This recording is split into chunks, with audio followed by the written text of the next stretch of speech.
ശിവനെ പ്രസന്നനാക്കുവാൻ ഒരു കൂവളത്തിന്റെ ഇല മാത്രം മതിയാകും. കൂവളത്തിന്റെ ഇല കൊണ്ടുവരൂ.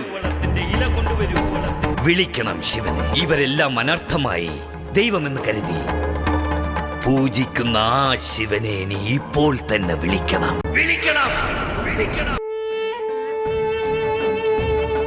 സ്വച്ഛമായ മനസ്സോടെ ധ്യാനിച്ചാലും